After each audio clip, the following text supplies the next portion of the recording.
Halo, kembali lagi dengan saya Tinus Kusuma di Cerita Diaspora. Ada cerita di setiap diaspora. Kali ini kita masuk episode ke-6 ya kalau nggak salah. Sudah ada beberapa diaspora yang mungkin teman-teman semuanya sudah sempat ngeliat dan mungkin banyak cerita-cerita seru dari mereka. Nah, sore hari ini kita lagi sore-sore soalnya, tapi ditontonnya bisa kapan aja karena bakal diupload di YouTube kan ini. So, ada seseorang yang dulunya as a consultant di Marketplace Inc. Dan sekarang beliaunya bekerja di salah satu perusahaan multinasional. Kita bagian kulik-kulik karena pengalamannya cukup beragam. Ada Mas Nino, apa kabar Mas Nino? Baik, thank you Mas Iya. Dimas atas. Di Marketplace tahun berapa ya waktu itu ya? Di Marketplace gue join tahun 2011 sampai resign di tahun 2017. 2011 sampai 6 tahun, lumayan lama 6 juga tahun, ya betul. waktu itu ya. Waktu Marketplace ini apa? First job atau gimana? Atau sebelumnya pernah kerja di perusahaan lain? Pernah dulu di perusahaan lain, perusahaan pertama dulu LG. Oh, di LG. Jadi memang awal dapetnya Korea, terus habis itu Lanjut ke Marketplace ke dulu. Marketplace. Terus pas waktu di pertama kali kerjaan pertama tuh, rasa kan Korea itu kan keras banget ya.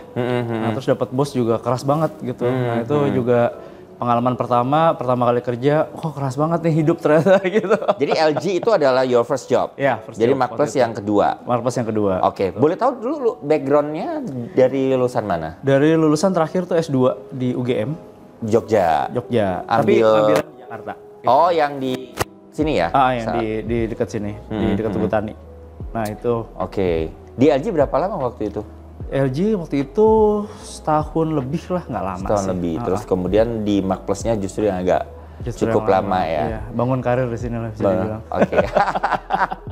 Di consulting waktu itu. Jadi pertama udah masuk apply as a consultant di Marketplace Inc. ya? Iya. Jadi dulu kita masih kebagi-bagi ya, masih ada Marketplace Consulting, masih ada Marketplace Insight dulu, masih ada Marketplace Institute, dan terakhir ada Marketeers ya. Gitu. Jadi paling masih beda-beda bontot. gitu. Ya, sebenarnya sekarang juga masih cuman jauh lebih ke structure dalam pengertian Marketplace Inc-nya terdiri dari consulting sama research, Marketplace Institute Training Division, and then Marketeers as a media division kita. Nggak berbeda jauh sih Iya, dari jauh. Nah, waktu itu sempat nanganin klien apa aja, No? Waktu as a consultant, boleh di spill nggak? Spill banyak ya, dari dulu memang kebagian paling banyak di otomotif dari zaman dulu. Jadi dari Toyota, Daihatsu, Mitsubishi, semuanya hampir semua udah pernah. Terus penerbangan juga ada, Garuda Indonesia dulu yang sangat fenomenal dulu itu ya ceritanya. Terus sampai ke BUMN ya, dan juga ada yang paling cukup unik sih waktu sama Perhutani waktu itu juga Sama pernah. Perhutani. Betul. Tapi most likely adalah di automotive industry, and then now you are also di Hyundai. Hyundai. Lari-larinya ke otomotif juga. Nah, yang menarik apa memang ada ketertarikan di dunia otomotif dari dulu atau seperti apa? Mungkin dari dulu ya, karena gue suka koleksi majalah dari dulu, memang suka bacaan otomotif. Dan dulu waktu di tes di sini, pas pertama kali masuk kan interviewnya sama Mas Jeki ya. Nah terus Mas Jeki kan biasa bikin kayak case study gitu, dan juga dari otomotif karena dia tahu gue suka otomotif gitu.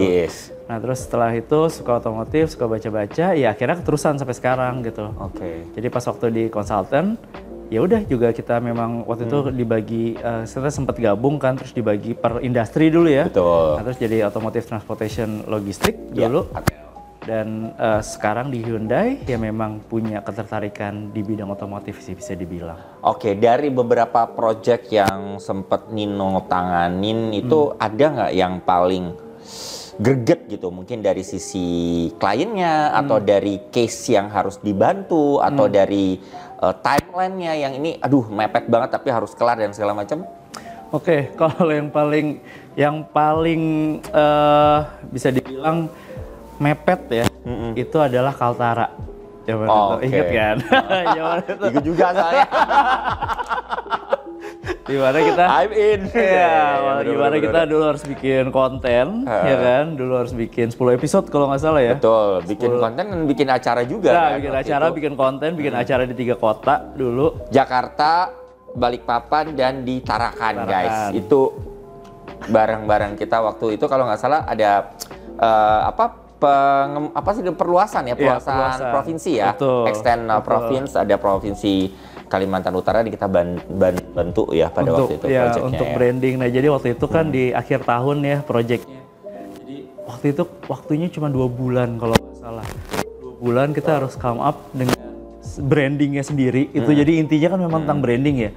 Terus 3 acara dan 10 episode di Metro TV dulu kan kalau nggak salah ya. Kayak gitu, dan waktu itu Kaltara itu baru berdiri ya, ibu kotanya gitu. Ibu kotanya itu bukan di Tarakan, Tarakan lebih maju ya. Karena itu kan Tarakan itu kan di pulau sendiri gitu. Tapi ibu kota itu justru di Tanjung Selor dulu. Dan terus kita challenging banget ya dari segi transportasi. Bayangin kita dulu harus ke sana, terbang ke Tarakan, terus habis itu kita naik perahu boat ke Tanjung Selor, yang kecil banget, yang life jacket itu nggak ada. Jadi kalau kenapa-napa ya udahlah gitu. Dan itu di Pulau Sebatik ya, yang perbatasan ada satu pulau yang separuh Malaysia, separuh Indonesia udah di ujung utara Indonesia itu, men. Iya, jadi kita ke sana, terus pertama kali datang ke sana perempatan tuh kita bisa hitung cuma 2 di Tanjung Selor. Terus pom bensin cuma 1. Di situ itu beneran pertama kalinya ya ke daerah yang bisa dibilang ibu kota provinsi, cuman nggak kayak ibu kota gitu waktu itu. Dan itu, tapi kalau nggak kita kesana, kita nggak mungkin ngerti tentang daerahnya. Itu yang waktu itu kita syukurin sih. Karena pas kita kesana kita baru tahu, oh ternyata di Kaltara itu ada 3 suku yang besar gitu ya. Dan ada tugu kayak tugu persahabatan lah bisa dibilang, tugu kedamaian terdiri dari 3 suku itu. Dan dari garis desainnya itu kita buat brandingnya waktu itu sama-sama tim marketeers juga ya. Dan kemudian dari situ terbitlah logonya, bikin acara dan semuanya ya berjalan lancar lah setelah itu. Betul. Cuman mepet karena kalau misalnya orang pemerintahan kan nggak bisa ganti tahun nih. Iya betul, harus diselesaikan di tahun yang berjalan. Tahun yang berjalan. Apalagi itu di akhir tahun. Jadi kalau ketemu Pak Haka tuh cuman inget, no, kalau proyeknya nggak selesai, kita nggak ada gajian. Jadi bebannya dulu, beban bonus dan gajian dulu. Iya. Kebetulan waktu itu gue bantu di Marketisma untuk acaranya di Balikpapan, di Tarakan, dan juga di Jakarta. Dan waktu di Jakarta itu inget banget, we bring satu sosok yang orang pakai baju daerah lengkap itu untuk menunjukkan bahwa di sana itu punya karakter yang very strong untuk itu ya. Betul. Jadi itu mungkin ya itu proyek yang dari segi itu mepet ya dan sangat berkesan ya karena punya kesempatan juga datang ke sana. Oke, itu kan dari government. Kalau dari otomotif berarti kan sebenarnya lebih ada unsur gini nggak sih ketika waktu itu kamu mengerjakan proyek? Oh ini karena otomotif nih, karena gua di sini jadi lu lebih ada gitunya nggak, passionate karena itu otomotif jadi lu lebih craving untuk ngerjain project itu atau gimana? Iya sih sebenarnya karena suka otomotif, jadi waktu kebagian project otomotif ya ada rasa bangganya ya, apalagi dulu kayak project pas waktu Toyota kita bikin yang Let's Go Beyond, brandingnya itu juga pas launching ya senang aja gitu, happy gitu, dan kita tahu cerita di baliknya. Ada satisfied yang nggak bisa ada satisfactionnya dan itu sebenarnya bisa dibilang itu nular ya, jadi bener-beneran itu kayak kita punya kayak sisi craving atas kita bisa bangga atas sesuatu walaupun kita nggak bisa klaim kayak gitu. Kalau kita tuh tahu sejarahnya kenapa logonya kayak gini, terus kenapa tagline-nya seperti ini. Jadi zaman sekarang kalau Mas Fira, itu gue aja dulu. Iya. Gue aja dulu. Iya, betul. Emang bener, iya. Lihat BPJS, lu tuh gue. Ini citra kerjaan ya, bukan kesehatan tapi. Iya. Terus waktu Marples sudah merit belum ya? Sorry agak kulik ke pribadi dikit nih.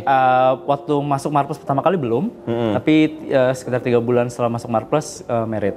Oh, tapi dapatnya waktu di Marples 3 bulan atau sebelumnya udah? Sebelumnya udah ya. Terus pas waktu nikah ya kebetulan baru masuk Marples. Gimana itu? Ada momen spesial nggak pengantin baru 3 bulan terus masuk di kerja di Marples masih baru terus pengantin baru juga gitu? Ya sebenarnya sih agak kaget aja waktu itu kan irama kerjanya kan beda ya antara waktu kerja di LG terus kerja di Marplus yang mana bisa dibilang consultant agency ya. Betul. Jarang pulang, ketika hari belum berganti seperti itu sampai tahu oh nih bau jam 2 pagi. Nah itu dulu kan kayak gitu ya. Tapi waktu itu udah di Satrio ya kantornya? Di Satrio, dulu Satrio ya. Tapi belum ada si seberangnya. Lantai konsultan di lantai 5 atau 4 ya? 4. Konsultan 4. Marketing di lantai 3 guys. Iya. 3 atau 4 ya? 3. Lu 3 ya? 3 kan sebelah-sebelahan kita. Iya benar. Sebelah-sebelahan kebagi 2 kan? 3. Betul. 3. Sampai lupa. Nah terus di situ ya challenging-nya adalah ya jarang pulang aja gitu. Nah terus ketika sebenarnya pulang cuman ya nggak pernah ketemu keluarga, anak juga ketemu gitu ya. Nah lebih challenging ke arah situ, jadi kita gimana kita taunya atau ngasih kayak pengertian lah ya ke keluarga kalau ya itu memang pekerjaannya gue gitu. Dan waktu istri terima nggak waktu itu? Jujur aja kan udah ya, di sini. Enggak. Terus terang sih enggak gitu. Jadi ya ribut aja gitu memang.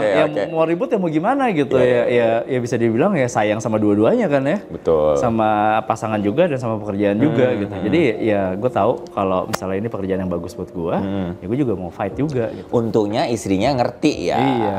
Ya, kalau nggak ngerti pasti udah belain cerita sekarang. udah banyak ceritanya tuh sama anak-anak udah. Nah, kalau ngomongin di Marplus Nino, waktu 6 tahun kan lumayan nih. Apa sih yang bisa di mempengaruhi kehidupannya Nino pada waktu itu kan ini perusahaan kedua gitu dan 6 tahun juga dan kamu masuk ke fase dari belum married, belum menikah dan kemudian udah menikah. Apa sih yang membuat dan tadi dengar banyak challenge and then you still bertahan sampai bisa 6 tahun ke depan, 5 tahun ke depan waktu di Marplus, apa yang membuat Nino kayak gue masih pengen belajar ini di tempat gitu? Nah, ya itu tadi, gue masih pengen belajar. Jadi itu drivernya bisa dibilang. Karena kalau di Marplus dulu kan kita ketemu dengan klien yang baru, dengan project yang baru, yang benar-benar totally different industry. Juga benar-benar belajar dari awal lagi gitu. Bayangin dulu habis megang Garuda Indonesia, next project perhutani.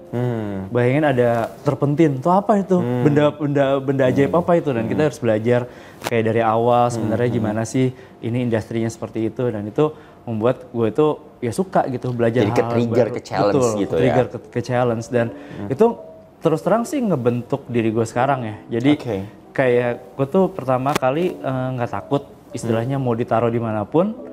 Ya itu ya udah nggak apa-apa gitu, walaupun mungkin ada orang kan mungkin nggak pede atau mungkin oh ini belum pernah coba atau segala macam. Nah kalau di Marplus kan rasa itu kan hilang ya, kalau nggak pernah coba hilang nggak ada rasa. Nggak ada rasa maksudnya, udah habis perasaan tuh udah habis gitu, takut itu udah nggak kerasa lagi sekarang gitu. Jadi udah coba hal baru, mau ditunjuk megang apa ya udah hayu aja gitu. Yang penting iya dulu, ya ntar belajar belakangan gitu kan. Kalau di sini kan kita diajarin nekat ya kalau di Marplus. Nah jadi apa bisa dibilang mentalitas seperti itu, dan juga mentalitas kayak punya bos yang galak. Belum pernah ketemu kan sama Pak Haka gitu ya. Jadi tegas gitu. Jadi kan benar-benar perfeksionis. Gitu. Nah, perfeksionis semuanya benar-beneran dijaga gitu quality-nya gitu. Nah, jadi memang di trigger diri sendiri juga punya standar yang tinggi juga gitu. Dan itu terus terang sih ngebentuk gua sekarang. Bisa dibilang. Dan after dari Marplus berarti resign tahun 2017. Terus pindah ke mana waktu itu? Waktu itu gue pindah ke perusahaan IT namanya Amadeus. Nah, jadi kalau yang nggak tahu itu Amadeus itu adalah perusahaan di balik layar semua OTA, online travel agent dan offline travel agent. Jadi kalau misalnya kita kayak Traveloka, Tiket.com. Nah, Tiket.com tuh ada sistem di belakangnya. Itu namanya. Nah, back-end-nya itu adalah sebutannya GDS, Global Distribution System. Nah, jadi dia yang ngumpulin tiketing pesawat dari kursi bisa dibilang ya, inventory dari Garuda Indonesia, Malaysia Airlines, Singapore Airlines, semuanya dikumpulin dijadi satu terus ditawarin ke misalnya ke Traveloka, mau akses nggak tempat gua gitu. Jadi satu kali klik semuanya bisa masuk. Jadi dia istilahnya penghubung maskapai ini dengan si OTT travel ini. Betul. Nah bayangin kalau misalnya kita orang di Afrika Selatan, berarti kan South African Airlines, itu mau buka penerbangan ke Indonesia. Nah kalau dia nggak ada si GDS ini, dia kan harus ngubungin orang Indonesia langsung kan? Satu-satu berarti langsung satu-satu kan? PR kan? PR kan? Nah, ada GDS ini yang menjebatani di belakangnya. Jadi semuanya lewat dia gitu. Jadi dari airline, kalau misalnya akhirnya Mastinus pergi naik Garuda Indonesia, terus ternyata sistemnya pakai Amadeus, Garuda Indonesia bayar ke Amadeus. Gitu. Dan ini kalau misalnya pakai OTA, berarti misalnya Mastinus pesannya dari Traveloka, Travelokanya juga bayar ke jadi Amadeus. Model bisnisnya dapat 2 ya. Jadi buat Iya, jadi sangat menarik. Gede, cuannya gede gitu. Jadi perusahaan di balik layar yang nggak banyak orang tahu, dan ini oligopoli. Jadi perusahaannya cuma 2 yang paling besar. Di Indonesia? Enggak, di dunia. Di dunia cuma 2? Cuma 2. Until this time? Until this time. Wow. Paling ada ketiga ya, Travelport ya. Cuman ya masih agak kecil lah. Cuman ada si Amadeus dan Sabre. Oke, itu termasuk juga kayak yang dari luar Booking.com, Agoda, betul. itu juga semua Booking hotel pun juga ada lewat situ semua. Jadi dia memang bisa dibilang pengepul lah ya dari sistemnya gitu. Luar biasa. Di sana berapa tahun, Nino? Di sana itu setahun lah bisa dibilang, karena ngurusin beberapa negara ya waktu itu. Ngurusin beberapa negara? Iya, karena dulu. Jadi sebenarnya kamu nggak cuma market Indonesia aja atau gimana? Enggak, jadi dulu marketnya adalah Indonesia dan Filipina. I see. Tapi bolak-balik ke Thailand. Jadi dulu office-nya ada 2, ada di Jakarta dan di Thailand. Gitu. Dan dulu anehnya adalah waktu masuk Amadeus, itu perusahaannya udah well established ya, nggak bisa diapa-apain. Terus jiwa konsultannya itu berontak gitu, kayak jadi nggak punya kerjaan. Oh, karena semuanya udah tersistem. Semua udah tersistem gitu. Udah tinggal jalan. Tinggal jalan. Dan kemudian nggak punya kerjaan. Bukan nggak punya kerjaan. Kurang ke-trigger. Kurang ke-trigger lah, bisa dibilang ya dulu kan loadnya kan tinggi banget ya pas waktu zaman kayak A to Z harus dikerjain semua. Terus tiba-tiba cuma kerjain segini doang gitu. Dulu anak aja sampai bingung gitu, karena gue suka pulang matahari masih ada. Nah, terus dia bingung. Lah, Dad, what happened with your job? Digituin. Dikiranya gue dipecat. Gue gak makan nih kan. Iya, dikiranya gue dipecat gitu dari pekerjaan karena gue pulangnya sore gitu. Ya itu ya keanehan itulah. Iya. Terus dari situ berarti lu ngerasa kayak kurang challenge nih kerjaan. Challenge. Terus pindah ke Nissan. Iya, Nissan Indonesia. Nah waktu itu juga lucunya pas waktu di Nissan ceritanya, Nissan itu perkenalan gue sama Nissan itu justru dimulai dari Marketplace. Jadi itu adalah project goal terakhir gue di Marketplace. Jadi dari ex-client? Iya, ex-client. Jadi itu terakhir, persentase terakhir itu adalah sama Nissan. Setelah itu projectnya jalan, terus bosnya kayaknya tertarik sama gue. Nah terus ngubungin beberapa bulan setelah present, terus mau gabung nggak? Terus gue udah sama Amadeus, terus gue bilang ya udah telepon aja ntar setahun lagi gitu. Dia beneran telepon setahun lagi. Setahun kemudian ada telepon, gimana nggak ada kerjaan kan ya Amadeus, udah balik sini aja gitu. Ya udah akhirnya di situ ngurusin di Nissan. Di Nissan di apa? Bagian apa waktu itu? Di bagian dulu pertama kali itu lebih ke arah sales strategi. Sales strategi, betul. Jadi beresin sistem sales di sana. Betul, sistem sales. Jadi mereka pada dealer atau gimana? Iya, dari dealer juga modelnya. Dan kemudian pindah ke marketing. Jadi ditarik ke marketing itu lebih ke produk marketing. Jadi yang ngurusin ini produk. Bukan, lebih kayak ini produk. Jadi kayak bertanggung jawab tentang kayak kehidupan satu produk line up gitu. Jadi dari dia sebelum diperkenalkan, ketika diperkenalkan sampai nanti kalau dia mau ganti generasi itu ada di tanggung jawab gua. Itu sebutannya produk marketing dulu.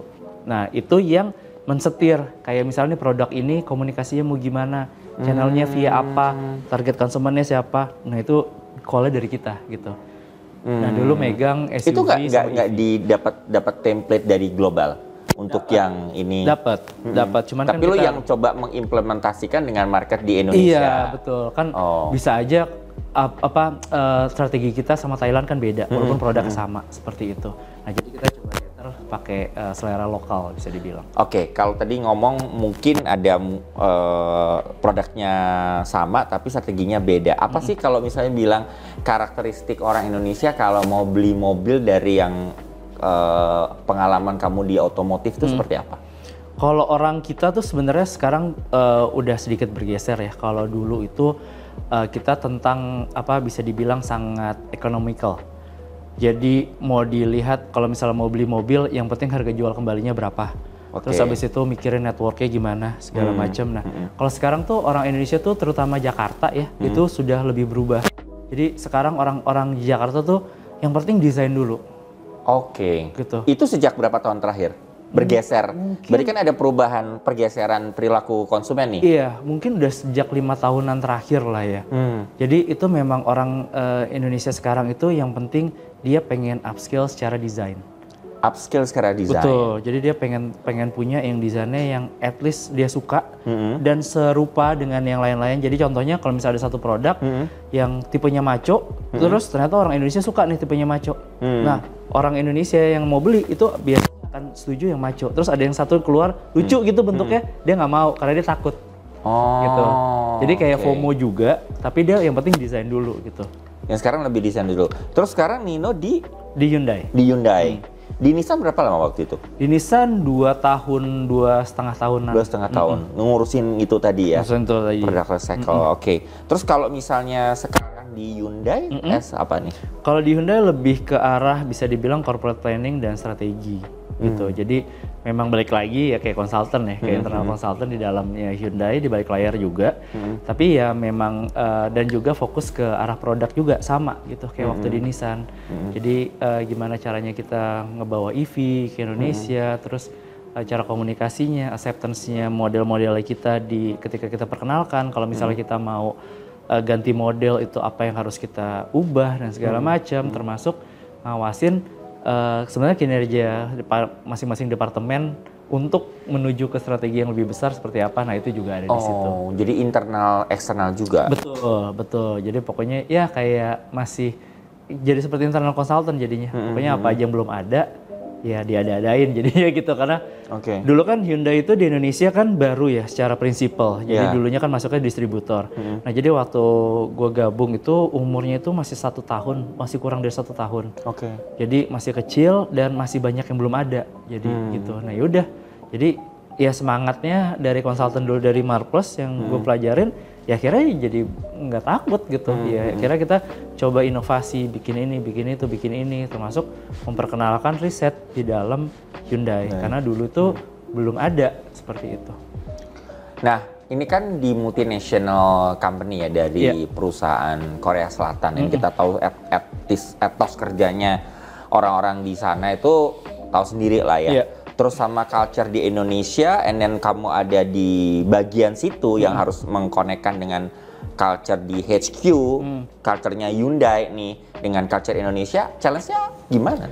Challenge-nya adalah pertama kali yang pasti culture shock ya. Jadi banyak shock kedua belah pihak. Shock dua belah pihak, betul. Jadi dari Korea ngeliat orang Indonesia kok gini, orang Indonesia ngeliat kok gini gitu juga gitu. Karena orang Korea itu pertama dia itu sangat workaholic, ya sangat workaholic.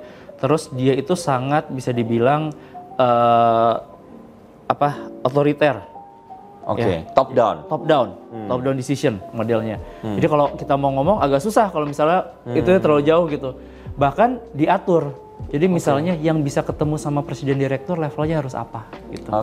Jadi misalnya level staff itu nggak bisa tuh datang ketok-ketok ke ruangannya presiden itu nggak bisa. Kalau dulu di Jepang di Nissan itu bisa karena kan memang lebih terbuka ya. Nah seperti itu. Nah jadi dan orang Korea itu cenderung tidak percaya. Menarik gitu. Ini. Iya. Jadi dia suka lebih jarang percaya sama orang asing, walaupun di satu kantornya sendiri. Jadi untuk urusan rahasia itu di Hyundai itu dan mungkin di banyak perusahaan Korea itu sangat dijunjung tinggi seperti itu. Challenge-challenge seperti ini dan sebenarnya ini kan your job ya untuk meyakinkan dari pihak ke Korea, misalnya dari pihak kantor pusat sama internally ini seperti apa yang Nino lakukan? Jadi kalau dulu mungkin ambil contoh waktu Hyundai itu masih belum mempercayai riset ya. Jadi dulu itu belum ada yang percaya riset, lebih ke gut feeling kalau dulu. Dan dulu pas gue masuk bilang, nggak bisa, produk itu harus diukur pakai numerical, kuantitatif seperti itu. Jadi apa yang gue lakukan adalah gue bikin pilot project yang dilakukan oleh gue sendiri. Jadi nggak minta orang lain gitu. Jadi waktu itu bikin riset produk itu gue sendiri yang turun. Gitu. Sampai wawancara customer, sampai wawancara calon customer itu gue sendiri yang turun. Dan abis itu gue show hasilnya ke manajemen Korea. Kalau ini ada loh, kita bisa cari hal ini dan ini ada pembuktiannya dan ini bisa didebatkan karena ini kan angka ya. Dan kemudian dari situ mereka baru ngerasa oh ternyata ada benefitnya dan mereka replicate itu tapi sudah dikasih budget lah istilahnya untuk go pakai agency dan semuanya seperti itu. Jadi kalau mau untuk membuktikan ke orang Korea tuh harus kita buktikan dan bertahap. Nggak boleh yang langsung tiba-tiba buat kita mau frontal gitu. Buang duit berapa gitu. Nah mereka pasti udah disagree duluan gitu sih. Ya. Nah ini mungkin buat teman-teman para diaspora ataupun buat para Marklessers mungkin bisa belajar ya di sini ya dari pengalamannya Nino yang mungkin mempelajari culture di perusahaan Korea seperti apa. Ada lagi nggak hal menarik yang Nino temukan ketika bekerja di perusahaan Korea ini? Kalau perusahaan Korea itu mereka itu bisa dibilang culture-nya itu suka marah-marah. Iya, suka marah-marah. Dan kalau mereka marah-marah itu nggak usah diambil ke hati karena memang mereka profesional. Gitu. Jadi yang diomongkan itu adalah permasalahannya. Gitu. Jadi mereka marah-marah dulu, terus habis itu selesai kerja bisa diajak minum-minum gitu. Oh, udah ya gitu. Jadi memang nggak usah diambil hati. Memang karakter orang Korea Selatan itu memang keras. Jadi gaya bahasanya dan dia straightforward. Straightforward. Jadi apalagi kalau misalnya yang dia kan sangat peduli sama umur ya. Nah, jadi kalau misalnya junior, senioritas itu sangat dijaga. Sangat banget. Betul. Jadi kalau satu level itu yang satu lebih muda 1 hari. Nah, yang ini yang bisa nyembah-nyembah gitu istilahnya. Sampai segitunya gitu. Nah, jadi dulunya itu ya caranya kita mengadaptasi seperti itu ya nggak usah diambil hati gitu. Memang itu karakternya seperti itu gitu. Dan kita juga harus belajar ya dari karakternya orang-orang Korea yang sangat etos kerjanya sangat bagus ya. Mereka itu dulu setelah perang itu adalah negara termiskin di dunia. Ya, waktu perang sama Korea Utara. Itu kan dia merdeka 45. Iya. Sama kita nih. Tahun 50 mereka perang lagi dan itu salah satu negara yang termiskin. Bahkan Korea Selatan kalah dengan Korea Utara. Dari segi GDP. Pada waktu itu. Dan kemudian gila ya, mereka bisa ngejar ya. Betul, etos kerjanya tuh memang sangat seperti itu dan sangat bangga sama negaranya. Nah, kemudian waktu itu kan pernah krisis moneter, minjem dari IMF, yang bayarin siapa utangnya? Warga Korea sendiri. Wow. Gitu. Mereka nyumbangin emasnya dari perhiasannya mereka untuk nyelamatin negaranya. Betul. Dan itu yang harus kita harus kita lihat. Apresiasi dari sisi semangat nasionalismenya, dari sisi etos kerjanya. Ya pasti ada plus minus, tapi yang diambil yang sari positifnya aja bahwa cara mereka bekerja seperti itu ya. Iya. Dan mungkin cara pandang mereka dulu ke kita itu mereka punya kayak argumentasi kita tuh maksudnya ke orang Indonesia. Jadi mereka itu kayak di brainwash di Korea itu punya persepsi orang Indonesia kalau nggak dikerasin nggak bisa kerja. Gitu. Jadi entah dibentak-bentak lah, disuruh-suruh. Jadi harus di-pressure, dikasih pressure walaupun baru mereka gerak. Kalau nggak lu pressure mereka nggak gerak gitu. Nah sampai akhirnya kan berbenturan nih secara culture dan setelah mereka lama di Indonesia mungkin udah beberapa tahun atau mungkin 6 bulan gitu baru berasa. Kalau ternyata nggak kayak gitu juga. Nggak harus kayak gitu all the time. Ada mungkin saat-saatnya memang perlu, ada saatnya nggak perlu. Iya, tidak boleh digeneralisasikan lah istilahnya. Apalagi beda daerah, beda karakter lagi kan kalau orang Indonesia gitu. Betul. Sebenarnya kalau mirip-mirip sama orang Medan sama Surabaya ya. Betul. Dia very straightforward kan. Terus pernah ada nggak kejadian yang so far ketika di Hyundai mungkin boleh ceritakan, boleh nggak ya, tapi kalau misalnya boleh sharing ke teman-teman yang Nino bisa kerjakan dan bisa sharing di sini, ada case benturan culture gitu yang sangat dahsyat pada suatu saat gitu pada waktu Nino kerja kemarin. Kalau benturan culture yang berat sih mungkin di Hyundai nggak ada. Tapi kalau waktu dulu di zaman LG, nah itu pernah. Jadi dulu di LG itu adalah kita negara Indonesia itu adalah negara dengan turnover paling tinggi di semua subsidiaries LG di seluruh dunia. Dulu itu pas tuh kerja hampir semua lantai di bagian R&D itu dulu pecah. Karena banting-bantingan pintu kulkas waktu itu. Wow.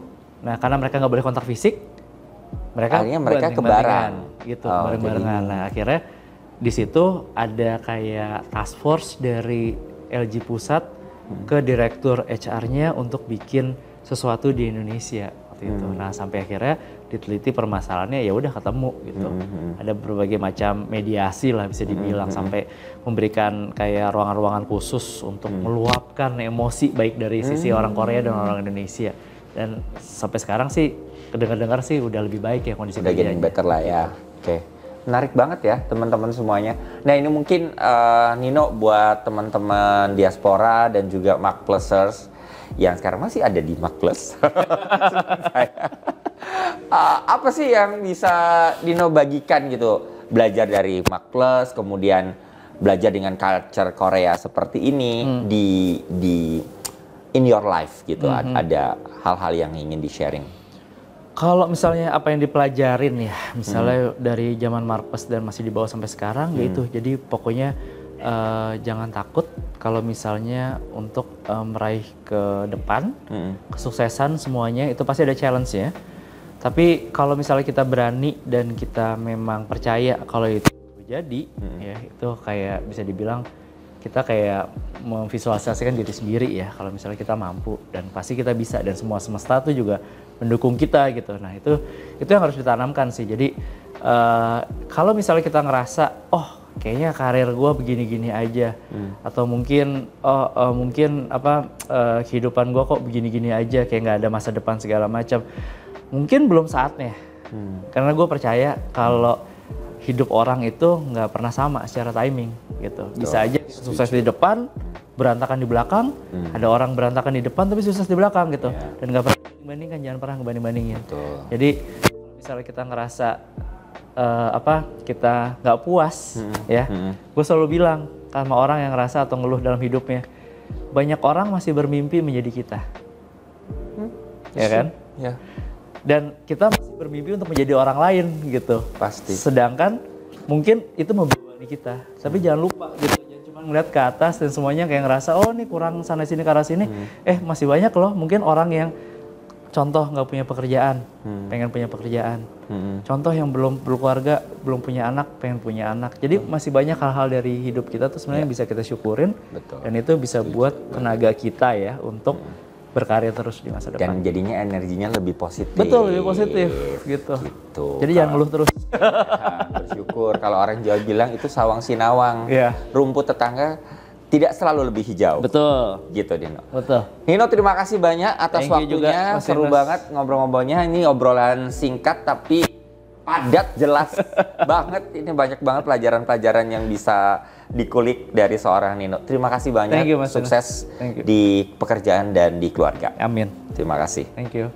Demikian Mark Plusers dan para diaspora. Ketemu lagi di episode berikutnya.